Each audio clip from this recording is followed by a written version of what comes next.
வணக்கம் சார். வணக்கம். இன்னைக்கு நம்ம பேசிட்டு இருக்க இந்த நேரத்துல சட்டசபை கூட்டத்தொடர் நடந்துகிட்டு இருக்கு. இந்த நேரத்துல தமிழக முதலமைச்சர் மு.க. ஸ்டாலின் அவர்கள் அண்ணா யூனிவர்சிட்டி விஷயத்த பேசினாரு அப்படின்ற வீடியோ ரொம்ப வைரலா போயிட்டு இருக்கு. ஆ தன் தன்னோட மௌனத்த இப்பதான் கலைச்சிருக்காரு அப்படின்றதற்கான நிலை என்னவாக இருக்கும் சார்?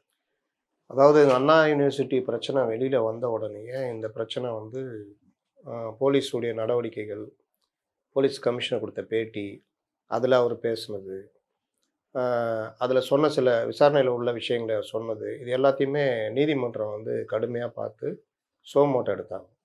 சோமோட்டோ எடுத்த உடனே தலைமை நீதிபதி லீவில் இருக்கிறதுனால வேறு யாராவது நீங்கள் ஒரு பிஏஎல் போட்டிங்கன்னா நான் விசாரணை எடுத்துக்கிறேன்னாரா ஏடிஎம்கே உடனடியாக பிஏஎல் போட்டாங்க. அதில் வழக்கறிஞர் அணி வச்சிருக்கிற தாவேகா இவங்கெல்லாம் இன்னும் யோசிச்சுட்டு இருக்கிறாங்க. அப்போ ஏடிஎம்கே போட்ட பிஏஎல்ல எடுத்து நீதிமன்றம் கடுமையாக பல விஷயங்களை சுட்டி காமிச்சாங்க. கமிஷனர் ஏன் பேட்டி கொடுத்தாரு, அதுக்கு பர்மிஷன் வாங்கினாரா, இல்லைங்க பொதுவாக அந்த மாதிரி விஷயங்கள்லாம் பர்மிஷன்லாம் தேவையில்லை, ப்ரோட்டோக்காலுங்க அதுன்னு.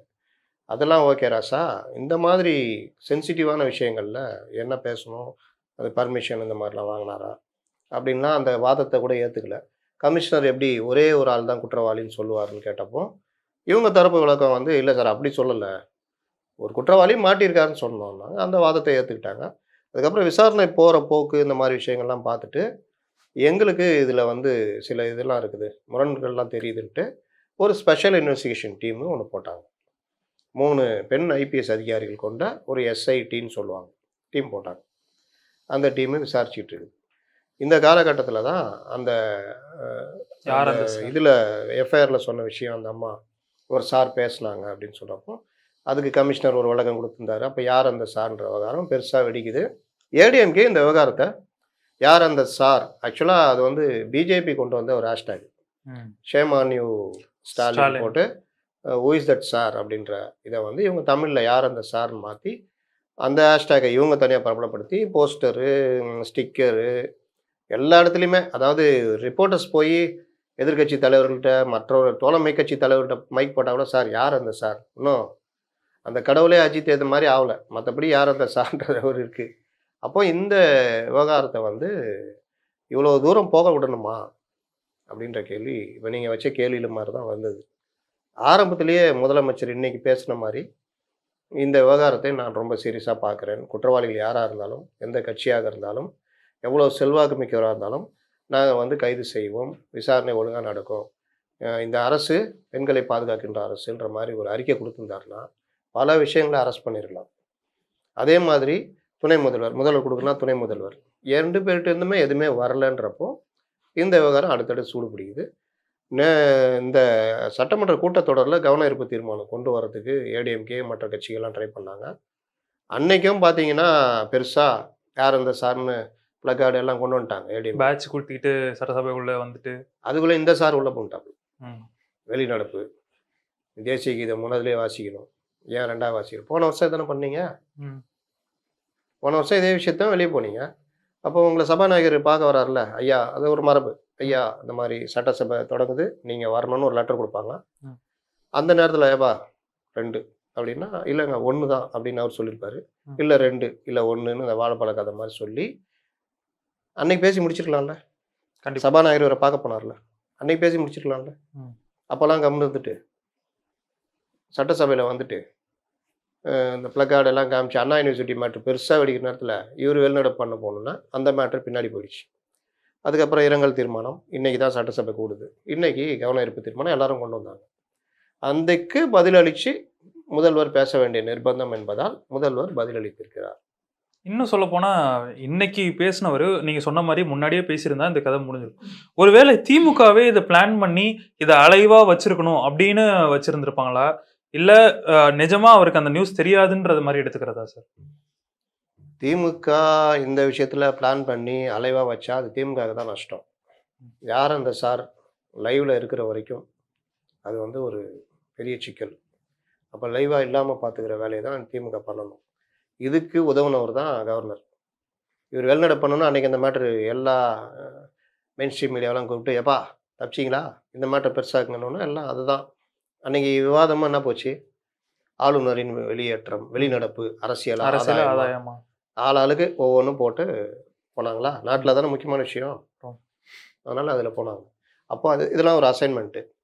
மறுநாள் இவங்க ஆ உலகத்திலேயே இது தமிழ்நாடு வளர்ச்சிக்கே தடையை ஆளுநருடைய இந்த வெளிநடப்பு தான்ற மாரி ஆர்ப்பாட்டம் தமிழ்நாட்டுடைய தலைநகரம் முழுவதும். அதுக்கு மட்டும் போலீஸ் எப்படி பர்மிஷன் குடுத்தாங்க, அதெல்லாம் தனி கதை. அப்போ ஆர்ப்பாட்டம் பண்ணி அந்த செய்தி பெருசாச்சா? ம். ஒரு நாள் மட்டும் இந்த யார் இந்த சார் பின்னாடி இருந்தது. இன்னைக்கு மறுபடியும் லைவ்ல வந்துடுச்சு. அதனால இந்த லைவ்ல இருக்கிறத தடுக்கிற வேலைய என்ன இது பண்ணணுமோ, டைவர்ட் பண்ற வேலைய பண்ணுவாங்க. இன்னைக்கு இந்த விவாதத்தில நீங்க பார்த்தீங்கன்னா, சட்டமன்றத்தில பேசின தோழமை கட்சி எம்எல்ஏக்கள் பெரும்பாலும், இது ஏதோ இந்த ஞானசேகரனோ, இல்ல இங்க இருக்கிற விஷயமோ, இல்ல கோர்ட் கேட்டுச்சே, அந்த மாதிரி விஷயமோ இல்ல. கவர்னருக்கு தான் பொறுப்பு இருக்குது. மத்திய அரசு உடைய அந்த டெக்னிக்கல் டீமுக்கு தான் பொறுப்பு. அவர குற்றவாளியா சேர்க்கணும். இப்படி தான் விவாதம் போச்சே தவிர, இந்த விசாரணை எப்படி போகுது? சில பேர் கேட்டாங்க. யார் இப்போ வேல்முருகன், பண்ருட்டி வேல்முருகன் கேட்டாரு. கொங்கு ஈஸ்வரன் கேட்டார் எல்லாம். ஆனா பிரதான கட்சியான காங்கிரஸ் தலைவர் வந்து மனுநீதி ஆட்சி அப்படின்னு போயிட்டு டக்குன்னு இந்த பல்டி தூத்துக்குடி மேட்டர எடுத்து மேட்டரே டைவர்ட் ஆயிடுச்சு. அப்போ இந்த மாரி விவகாரங்கள்ல ஆளுங்கட்ற கட்சிகள், அந்த தோழமை கட்சிகள் வந்து ஒரு சரியான விவாதத்த பண்ணல. வழக்கம் போல அவங்களும் வந்து கவர்மெண்ட்டுக்கு சாதகமா பேசுனது தான் நம்ம இன்னைக்கு பார்த்தோம்.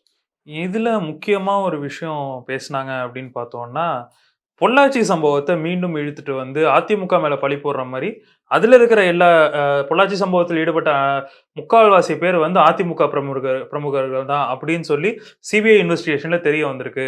இவங்கலாம் எங்கள பத்தி பேசுறாங்களான்ற மாரியான வாதம் எடுத்து வைக்கப்படுது. இந்த வாதத்த எப்படி சார் பார்க்குறது?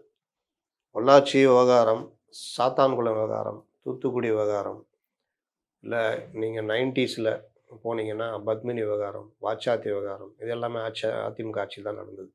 அப்பொழுதெல்லாம் குற்றவாளிகளை பாதுகாக்கிற வேலையும் நடந்தது. மாறுபட்ட கருத்தே கிடையாது. அதுவுடைய விலையை 96ல ஜெயலலிதா குடுத்தாங்க. 2021ல எடப்பாடி பழனிசாமி குடுத்தார். ம். ஆட்சி பறிபோனது முக்கிய காரணங்கள்ல பொள்ளாச்சி சாத்தான்குளம், பொள்ளாச்சி, தூத்துக்குடி 3 இருந்ததா? கண்டிப்பா. அப்ப அவங்க சரியில்லன்னு நீங்க அவ்வளோ போராடினீங்க. அப்ப நீங்க கரெக்டான ஆளுன்னு நாங்க உங்களுக்கு ஓட்டு போட்டோம். நீங்க வந்தா பிறகு இது நடக்குதுன்னா, உங்கள கேள்வி கேட்டா, அத பாருன்னு காமிச்சா, அத பார்த்துட்டு தானே உங்களுக்கு ஓட்டு போட்டோம். ம். நீங்க வந்து கரெக்ட்ல பண்ணணும். ஒவ்வொரு தடவையும் ரோட்ல ஏங்க தண்ணி நிக்குதுன்னா, குஜராத்த பாரு, ஊபிய பாரு. அங்க தண்ணி நிக்கல. அந்த ரோட்ல பாரு பள்ளம் இருக்குதே. ம். அப்ப எங்கள வந்து கேட்குறேன்னா, நாங்க இங்கேல கார்ப்பரேஷன் டாக்ஸ் கட்டுறோம், ரோட் டாக்ஸ் கட்டுறோம். இங்க தானே நாங்க வாழ்றோம். இங்க இருக்கிறவங்களுக்கு தானே ஓட்டு போட்டோம். அப்ப அத தானே கேட்போம். நேத்து சொல்றாங்கல்ல மேயரு, ம். ரோடுலாம் போட முடியாது. பேட்ச் ஒர்க் தான் பண்ண முடியும்னு. அதாவது முன்னலாம் சாலையில பள்ளம் இருக்கும். ம். இப்ப பள்ளத்துல தான் சாலை இருக்கு. நீங்க 10 அடி போறதுக்குள்ள 3 பள்ளம் வந்துருது. நீங்க நைட்டு ஒரு வேகமா போயிருப்பீங்க வீட்டுக்கு. காலையில அதே நம்பிக்கையோட வந்தீங்கன்னா உழுந்து வருவீங்க. ஏன்னா 2 பள்ளம் தோண்டி விட்டு மூடாம போயிருப்பான். அப்போ இன்னைக்கு சாலை எப்படி இருக்குன்னு எல்லாருக்குமே தெரியும். 4000 கோடி இவங்க நிபுணர்கள். அது ஆட்சிக்கு வந்தோனே இவங்க பண்ணது இருக்கு பாருங்க. அப்படியே உலகத்தர நிபுணர்கள். அந்த இவரு இறையன்பு இருந்தாரு. அவங்க அண்ணன் திருப்புகழ். அவருடைய தலைமையில கமிட்டி, அந்த கமிட்டி அறிக்கை எல்லாம் ஓகே. எல்லா அறிக்கையும் வாங்கி தூக்கி ஓரம் போட்டு, இவங்க வழக்கமா பண்ணத பண்ணாங்க. அதுக்கு கேட்டப்போ, வெள்ளை அறிக்கை குடுங்கன்னா, "அந்த வேலை நடந்திருக்குல்ல, அதான் வெள்ளை அறிக்கைன்ட்டாங்க." ஆனா அவர் கரெக்ட்டா தெளிவா தான் சொல்றாங்க. இப்ப எப்படி இருக்கோ அதான் வெள்ளை அறிக்கை. உனக்கே தெரியும் எதுக்கு எங்கள்ட்ட கேட்குறேன்னு. அவ்வளோதான். நீங்க இன்னைக்கு ஒரு இடத்துல டேக் டைவர்ஷன் விவேக் கிண்டல் பண்ணுவாரு. அதான் நடக்குது. இன்னைக்கு நானு சமயம் இது பேட்டிக்கு போறேன். ம். இங்கேருந்து டி நகர் போணும். இது பண்டிகை காலம். ஏற்கனவே நம்ம ஊர்ல தான் லோன் குடுத்தா ரூ. 10,000 கட்டினா கார் குடுத்துடுறாங்கல்ல. ம். அதனால கார் எடுத்துட்டு தான் நம்ம வெளிய வந்தா கார் எடுத்துட்டு தான் வரணும். அப்போ கார் எடுத்துட்டு எப்படி ஓட்டுறதுன்னு தெரியாம, ஏன்னு தெரியாம வாழ்ந்துட்டு இருக்க மனிதர்கள் சென்னையில நீங்க பார்த்தீங்கன்னா இருப்பாங்க. அந்த கார் டிராஃபிக் ஜாமு, ஒரு போற ரோடு க்ளோஸ். மறுபடியும் இப்படி சுத்தி வர்றாங்க. எல்லாம் க்ளோஸு. இதுக்கு நடுவுல பார்த்தா ஒரு விஐபி வராருன்ட்டு ஒரு ரோட்டையே க்ளோஸ் பண்ணி வச்சிருக்காங்க. எப்படி பண்ணா எப்படியாவது போகும்? ஹெலிகாப்டர்ல போகும். நானும் யோசிக்கிறேன் அந்த ஆஃபீஸ் போறதுக்கு டி நகருக்கு எப்படி வழி இருக்குன்னு. எல்லா சைடும் தடை. உண்மையிலேயே அவங்க சொல்ற மாரி ஹெலிகாப்டர்ல தான் போய் இறங்கணும். அப்ப இன்னைக்கு சென்னை அந்த மாரி இருக்கு. இவங்க பேட்ச் ஒர்க் தான் நாங்க பண்ணுவோம்னு நேத்து மேயர் சொல்றாங்க. அது பார்த்தா நான் கூட ட்வீட் பண்ணி விட்டேன். மாவீரன் படத்துல யோகி பாபு பண்ணுவாப்ல. பேட்ச் கிட்டத்தட்ட ஒர்க். அது பில்டிங்கு, இப்ப ரோடு. அவ்வளோதான் வித்தியாசம். வேற ஒண்ணும் கிடையாது. அதனால இன்னைக்கு அந்த நிலைமைலாம் இருக்குது. இதெல்லாம் மடைமாத்தி கேள்வி கேட்குறாங்கல்ல. இப்ப நீங்க ட்விட்டர்ல போடுங்க. எனக்கெல்லாம் அதான் சொன்னேன்ல. எனக்கெல்லாம் ஆள் வச்சிருக்காங்க. நான் ம். அப்படி போட்டோன்னே, "எப்பா போட்டான்பா போய் திட்டு." 8 தலைமுறைக்கு இழுத்து திட்டணும்னு. அந்த மாரி வந்து திட்டுவாங்க. அப்ப அந்த மாதிரி நீங்க நியாயத்த கேட்டா, "அத பார், இதை பார், துபாய் பார்." துபாயிலேயே தண்ணி தேங்குது, சென்னையை வந்து கேள்வி கேட்குறேன்ற மாதிரி. அதே மாதிரி தான் இது. என்னங்க அண்ணா யூனிவர்சிட்டி, இன்னும் பொள்ளாச்சியை பாரு, என்னங்க அண்ணா நகர் சிறுமி, அதை பாரு இதை பாரு, அதுதான். அதனால் ஜனங்க வந்து எல்லாத்தையும் பார்த்துட்டு தான் இருக்காங்க. ம். நீங்கள் கரெக்டாக நடந்தீங்கன்னா அதுக்குரிய பலன் ஜனங்க கொடுப்பாங்க. இல்லைன்னா நடக்க மாட்டேன், நான் இப்படி தான் நடப்பேன், ஆனால் நான் வந்து ஊடகங்களை கையில் வச்சுக்கிட்டு இந்த விஷயங்களை இது பண்ணுவேன், முடிஞ்ச ஆளுநரையே கையில் வச்சுக்கிட்டு, தலைவா பிரச்சனை பெருசாக போயினுக்குது, நீ வந்து ஏதாவது ஒரு சம்பவம் பண்ணனா மேட்ரு டைவர்ட் ஆகணும்னா விடு நான் பார்த்துக்கிறேன்னு வந்து வெளிநடப்பு பண்ணி சம்பவம் பண்ணி மேட்ரே டைவர்ட் பண்ண அந்த மாதிரிலாம் ஜனங்களுக்கு தெரியுது. நீங்கள் ஒரு சின்ன நான் பார்க்குறேன், ஒரு 4 யங்ஸ்டர்ஸ்கிட்ட பேசுகிறேன், அவங்க க்ளீனாக சொல்கிறாங்க, சார் கவர்னர் பண்ணது டைவர்ட் ஆயிடுச்சு சார், பிரச்சனை டைவர்ட் ஆயிடுச்சா, ஆமாம். அதுக்கு தான் சார் கவர்னர் யூஸ் ஆகுறான்றாங்க. அப்போ நீங்கள் எல்லாருக்கும் தெரியுது, நீங்கள் சொல்லி தான் தெரியணும், இதுக்கு பெரிய அறிவுலாம் தேவையில்லை. என்னங்க போன வருஷம் அதே பிரச்சனை, இந்த வருஷமும் அதே பிரச்சனைனா பேசி வைத்து செய்கிறார்களோன்ற ஒரு அண்டர்ஸ்டாண்டிங்குள்ள இருக்காங்களோன்ற ஒரு கேள்வி வருது. ஸோ இதை தொடர்ந்து ஈரோடு கிழக்கு தேர்தல் அதோட டேட் வந்து அறிவிச்சாச்சு, என்னைக்கு அப்படின்ற டேட் வந்து அறிவிச்சாச்சு. இதற்கு இந்த சம்பவங்கள் வந்து ஈரோடு கிழக்கு தேர்தலில் வந்து அதோட ரிசல்ட்ல காட்டுமா அப்படின்ற ஒரு சந்தேகம் எழுது. காட்டுமா? அந்த சந்தேகம் தான். இடைத்தேர்தல் எப்படி நடக்கும்? யார் ஆளுங்கட்சியும் அவங்களுடைய ஆதிக்கம் செலுத்த இடைத்தேர்தல் என்னைக்காவது எதிர்கட்சி ஜெயிச்சிருக்கா? ஒரே ஒரு தடவை அதிமுக ஆரம்பிச்சப்போ 73ல் திண்டுக்கல் தொகுதியில் எம்ஜிஆர் ஜெயிச்சார். அதோட எம்ஜிஆர் ஆரம்பிச்சதுனால அதுக்கப்புறம் 1ஓ 2ஓ சம்பவம் நடந்திருக்கு. மற்றபடி இடைத்தேர்தல்னால ஃபார்முலா, திருமங்கலம் ஃபார்முலா, ஈரோடு கிழக்கு ஃபார்முலா, பட்டி ஃபார்முலா. பட்டினா தெரியுமா? மக்கள் எல்லாரையும் மக்கள் இல்லைங்க, ஆடுகளை அடைப்பாங்க. அந்த மாதிரி மக்கள் என்ன பண்ணிட்டாங்கன்னா, போன எலெக்ஷனில் இவங்க எல்லாம் ரெடி பண்ணிட்டு நாளைக்கு காலையில் வாக்கு சேர்த்து 7 மணிக்கே போயிடுவேன். 7 மணிக்கு மேலே எல்லாம் வீட்டை விட்டு வேலைக்கெல்லாம் கிளம்பிடுவாங்க. 7 மணிக்கே போய் ஜனங்களை பார்த்து வாக்கு கேட்போம் அப்படின்னு அதிமுக எல்லாம் ரெடி பண்ணிட்டு போனால் எல்லா வீட்லேயும் பூட்டு தோங்குது, ஒவ்வொரு வட்டத்துலேயுமே. என்னன்னு பார்த்தா இவங்க முன்னால் ரெடி பண்ணிட்டு காலையில் கூட்டிகிட்டு போய் பக்கத்தில் இருக்கிற மண்டபத்தில் தங்க வச்சு சினிமா போட்டு விட்டு புது புது படம்லாம் போட்டு 3 வேளை சாப்பாடு போட்டு ஈவினிங் போகும்போது பார்க்கறத பார்த்து அமுச்சு டெய்லி இதே பிரச்சனை. அப்போ நீ யார்கிட்ட போய் ஓட்டு கேட்ப? நீ எந்த பிரச்சனை பேசினாலும் கேட்கறதுக்கு ஆள் வேணும்ல. அவன் தான் அங்கே அன்னைக்கு வந்து புது படத்தை பார்த்துனுக்குறாங்க. அப்போது ஜனங்களை வந்து அதையும் மிஞ்சி பார்த்தாங்க. டெய்லி அவங்க ஜனங்க சொல்லிட்டாங்க, டெய்லி கருப்பாக இருக்குதுங்க, 3 வேளை இங்கேயே உட்காந்து சாப்பிட்டுங்கன்னு நீங்கள் இது பண்ணுறதுனா நான் படம் பார்த்துக்கலாம், போர் அடிக்குதுங்கன்னு. சரி வாங்க இன்பச் சுற்றுலாம் அப்படின்ட்டு பஸ் ஏற்பாடு பண்ணி இவன் காலைல ஏஞ்சி வழக்கமாக ஓட்டு கேட்க போனால் எல்லா வீடும் பூட்டிக்குது. என்னன்னு பார்த்தா எல்லாம் பக்கத்து ஊர்களுக்கு டேமு கேமு அது இதுன்னு சுற்றுலாம்.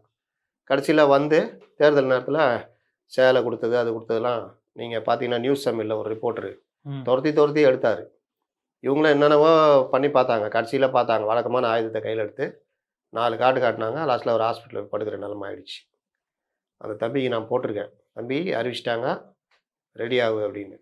அப்போது இந்த மாதிரி நடந்த அந்த தேர்தலில் நீங்கள் வழக்கமாக நீங்கள் போன அதுக்கு முந்தின திருமகன் ஈவேரா ஜெயிச்சார்ல, அவர் வந்து 67,000 வாக்குகள் டோட்டல் ஓட்டு அவர் வாங்கினது.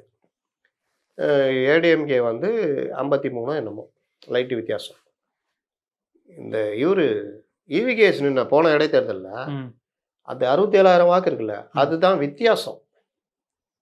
1,20,000 கிட்ட, இவங்க 43,000 வித்தியாசமே போன தடவை வாங்கின மொத்த வாக்கு. அப்போ எந்த அளவுக்கு நடந்தது? போன எலெக்ஷனில் செம்ம காமெடிலாம் நடந்தது. ஏடிஎம்கே பாஜக பிரச்சனை ஆரம்பித்ததும் அந்த இடைத்தேர்தலில் தான். இரட்டை இலை சின்னம் யாருக்குன்ற ஒரு பிரச்சனையை சுப்ரீம் கோர்ட்டு தீர்ப்பு கொடுத்ததும் அந்த எலெக்ஷன் தான். அதனால் நீங்கள் கேட்குறீங்களா இது எதிரொலிக்குமா? எதிரொலித்து ஆகணும். அட்லீஸ்ட் நீங்கள் ஜெயிக்கலைனாலும் இதை ஒரு பிரச்சார காலமாக அதிமுக மாற்றணும். இப்போ அதிமுக போட்டியிடுதா இல்லையான்னு சொல்கிறது கூட இவங்களுக்கு ஒரு கூட்டம் நடத்த வேண்டியதாக இருக்குது. இது தவறுன்ற. அதிமுக விக்கிரவாண்டியில் போட்டி போடல, ஆனால் இது அப்படி இல்லை. இன்னொரு அந்த எலெக்ஷன் நடக்கும்போது பார்த்தீங்கன்னா கரெக்டாக 1 வருஷம் தான் எலெக்ஷனுக்கான அடுத்த பொது தேர்தலான கேப் இருக்குது. அப்போ நீங்கள் எந்த அளவுக்கு டிஎம்கேக்கு ஆட்சி அந்த ஆளுகின்ற அரசுக்கு எதிராக இந்த பிரச்சனைகளை ஞாபகப்படுத்துகிற மாதிரி நீங்கள் ஒரு உரைகள்லாம் பார்க்கலாம். அப்போ நீங்கள் நடத்துனீங்கன்னா 43,000 வாங்கின இடத்துல ஒரு 65,000 வாங்கினாலும் வெற்றி தான். இல்லை சார், நான் என்ன நினைக்கிறேன்னா போனதாட்டி ஈரோடு கிழக்கு தேர்தலில் வந்து அதிமுக பாஜகவும் கூட்டணின்ற ஒரு பிரச்சனை இருந்துச்சு. ஸோ அண்டர் கிரவுண்டில் கேடர்ஸ் வந்து ஜெல் ஆகலை அப்படின்ற ஒரு கான்செப்ட் இருந்துச்சு. அண்ட் ஆல்சோ ஓபிஎஸ் இபிஎஸ்ன்ற 2 இதற்கான இருந்துச்சு. ஆனால் இப்போ கட்சி ஒரு தலைமை ஆயிடுச்சுல. கட்சி ஒரு தலைமை ஆகும்போது அந்த கேடர்ஸ் வந்து ஒர்க் பண்ணும்போது அதனுடைய தாக்கம் வேற மாதிரி இருக்கும் இல்லையா? அண்டு இப்போ திமுகவுடைய இந்த மாதிரியான சில பிரச்சனைகளும் வந்து எதிரொலிச்சா இப்படி இப்படி பார்க்கும்போது அது எப்படி பேலன்ஸ் ஆகாதுன்னு நினைக்கிறீங்களா? நான் சொன்னதை நீங்கள் இன்னும் கொஞ்சம் சேர்த்து சொல்கிறீங்க, அவ்வளோதான். நீங்கள் மாறலாம் பண்ணல. ம். போன தடவை இந்த ஓபிஎஸ்சி தனியாக வேட்பாளரை போட்டு ரெட்டையில யாருக்குன்னு போராடி வரத்துக்கே அவ்வளோ நாள் ஆச்சு. ம். அதுக்கு பிறகு பாஜக கூட்டணியில் இருக்கிறாங்கன்னு ஒரு கருத்து இருந்துச்சு. அப்போ தான் உடையுது. ஆமா. அப்போது ஏடிஎம்கே மேலே கடுமையான அந்த கோபம் இருந்தது. சிறுபான்மை மக்கள் அங்கே பெரும்பாலும் கிட்டத்தட்ட 80,000 வாக்குகள் இன்னும் இருக்குது. ம். அந்த வாக்குகள் எதுவுமே இவங்களுக்கு விழாத அளவுக்கு போச்சு. ம். சீமான் ஒரு பக்கம் போட்டி போட்டார். ம். இது எல்லாம் சேர்ந்து நீங்கள் வழக்கமாக அதிகார பலம் ம். அந்த இதெல்லாம் நடந்தப்போ இதெல்லாம் யார் தட்டி கேட்டா? தேர்தல் பார்வையாளர்னு இருந்தாங்க. அவங்க என்ன பண்ணாங்க? உள்ளே பூந்து மண்டபத்தில் அதிரடியாக பண்ணாங்களா? இல்லை எதையா பிடிச்சாங்களா? கண்ணுக்கு எதிரில் குக்கர் எல்லாம் வந்து வாங்கிட்டு போகிறதெல்லாம் ஊடகங்கள் எடுத்து போட்டாங்க. ஆனால் ஒரு பெருசாக பட்டு சேலை இதெல்லாம் பெருசாக ஒன்றும் நடவடிக்கை வரலையே. அப்போது இந்த எல்லாம் தாண்டி தான் அதிமுக தோட்டுச்சு. இந்த பிரச்சாரம் எல்லாம் ஒரு காரணம். இப்போ எல்லாமே மாறி இருக்கு. நீங்கள் சொன்ன மாதிரி ஒருமுகப்படுத்தப்பட்ட கட்சி அதிகார பலத்தோட ஒரு பக்கமாக நிற்குது. ரெட்டையில் இருக்குது. ரெட்டையிலை சின்னத்தையும் இது ஒரு உரைக்கெல்லாம் பார்க்கலாம். நான் தான் ஒரு கட்டுரை எழுதியிருக்கேன். என்னென்னா, நீங்கள் வந்து ரெட்டையிலை சின்ன பிரச்சனை ஆகிட்டே இருக்குல்ல. அதாவது 2% வச்சுக்கிற ஆளும் 98% வச்சுக்கணும் மோதுவாங்களாம். ஆனால் ஊடகங்கள் வந்து 2% ஆள பிரம்மாண்டமாக காமிப்பாங்க. ஓபிஎஸ் வந்து கழட்டிடுவார் மாட்டிடுவார். இதில் கட்சிக்கே சம்மந்தம் இல்லாத டிடிவி வெளியில் இருக்கார், வேற கட்சி ஆரம்பிச்சு. அவரும் வந்து பண்ணிடுவாருன்னு இந்த ஊடகங்கள் பண்ணுறாங்க. அப்போ இவங்களை லகுட பாண்டிகள்னு சொல்லாமல் என்ன சொல்கிறது?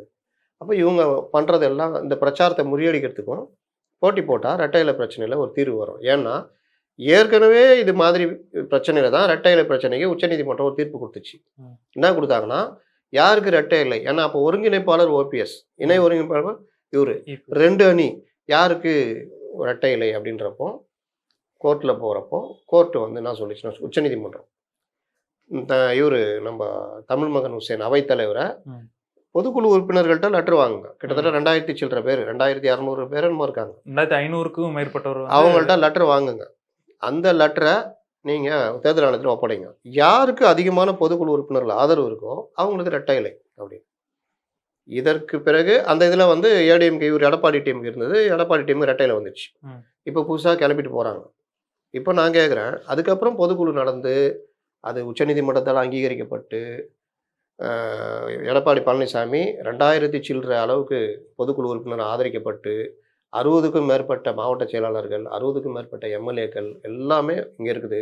98%, 2% வச்சுக்கிட்டு ஒன்றும் இல்லாமல் போனார். அப்புறம் லெட்டர் பேடு பயன்படுத்துறது, அனைத்து இந்திய அண்ணா திராவிட முன்னேற்ற கழகம் ஒருங்கிணைப்பாளர் போட்டுனதுலாம் மறுபடியும் அவங்க சுப்ரீம் கோர்ட் போனப்போ, ஏப்பா ராசா அதான் பொதுக்குழு நடந்து அனுப்பிச்சிட்டாங்கல்ல, இனிமேல் கரை வேட்டி கட்டக்கூடாது, லெட்டர் பேடு பயன்படுத்தக்கூடாது, அதிமுக நீ சொல்லக்கூடாதுன்னு ஒரு தீர்ப்பையும் கொடுத்துட்டாங்க. இதுக்கு பிறகு ரெட்டையில மேட்டரை ஊடகங்கள் தான் தூக்கிட்டு சுற்றின்னு இருக்காங்க.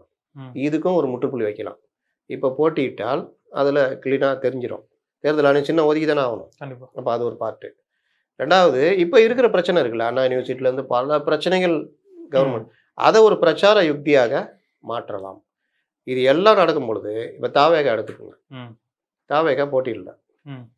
அதிமுக திமுகவுக்கு போடுவாங்க. இல்லை, அந்த இடத்துக்கு தான் நான் கேள்விக்கு வரேன். இப்போ ஆக்சுவலாக வந்து தாவேகான்ற ஒரு கட்சி, ஒரு பெரும் கட்சி வந்து உள்ளே வந்திருக்காங்க அப்படின்ற ஒரு பின்பம் இருக்குல்ல, அந்த பின்பமும் ஏன்னா அவர் திமுகவை எதிர்க்கிறாரு, ஆனால் அதிமுகவை பற்றி எதுவுமே பேசலை.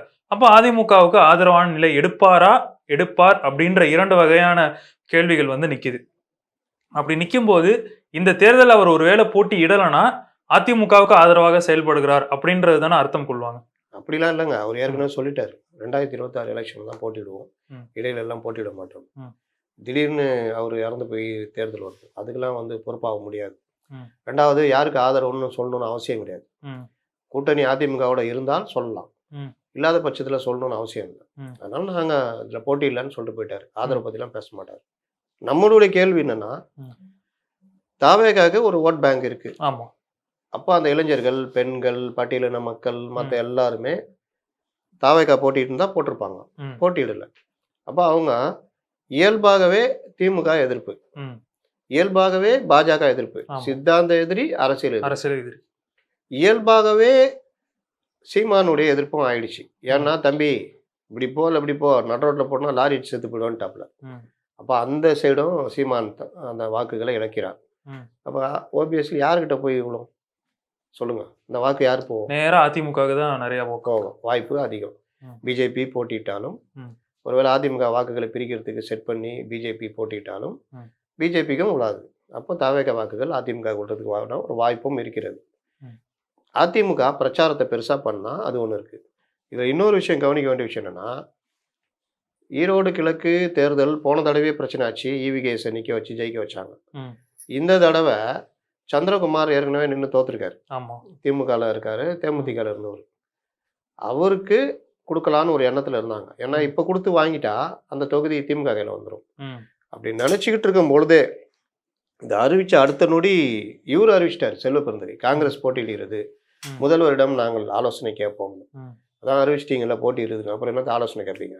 இதுல இன்னொன்னு என்னன்னா, இவிகேஎஸ் அவர்களுடைய மகனே வந்து இதாட்டி நான் சீட்டு கேட்பேன் அப்படின்ற மாதிரியான பேச்சுகள் வந்து போயிட்டு இருக்கு. ஈவிகேஎஸ் மகன் கேட்டாலும் அவருக்கு ஃபர்ஸ்ட் ப்ரிஃபரன்ஸ் வராது. ஏன்னா போன தடவையே அவர் கேட்கும்பொழுது அங்கே இருக்கிற காங்கிரஸ் மாவட்ட தலைவர் ராஜன்றவர் பெரிய பிரச்சனை பண்ணிட்டாரு. அவர் கொஞ்சம் செல்வாக்கு மிக்கவர். ம். என்ன ராஜா பாரம்பரியா குடும்பத்துக்கு அப்படியே கொடுத்துட்டு வருவீங்களான்னு. ம். அந்த பிரச்சனையை தீர்க்கறதுக்கு தான் ஏங்க அவர் கொடுக்க வேணாம், நீங்க நில்லுங்க பெரிய தலைவர், அப்போ இந்த பிரச்சனை வராதுன்னு அவர் நின்னதுனால அந்த பிரச்சனை எல்லாம் போச்சு. இப்போ அவர் இல்லாமல் போனதுனால மறுபடியும் இந்த இது வந்துச்சுன்னா இவர் கொடுக்க மாட்டாங்க. மாவட்ட தலைவருக்கு தான் கொடுக்கறதுக்கு வாய்ப்பு இருக்குது. ராஜன் தான் வரதுக்கான வாய்ப்பு இருக்குதுன்னு வச்சிங்களேன். இல்லை யாராவது மாநில தலைவரை கொண்டு வந்து ஒரு பெரிய ஃபேஸை கொண்டு வந்து போட்டு பண்ணாங்கன்னா அது வேற விஷயம். ம். அப்போ இங்கே மேட்ரு அது இல்லை. காங்கிரஸ் நிற்கிதா திமுக நிற்கிதான்ற இடத்துல காங்கிரஸ் கட்டையை போட்டுச்சு. ம். செல்வ பெருந்தகை முந்திக்கிட்டு சொல்லிட்டாரு.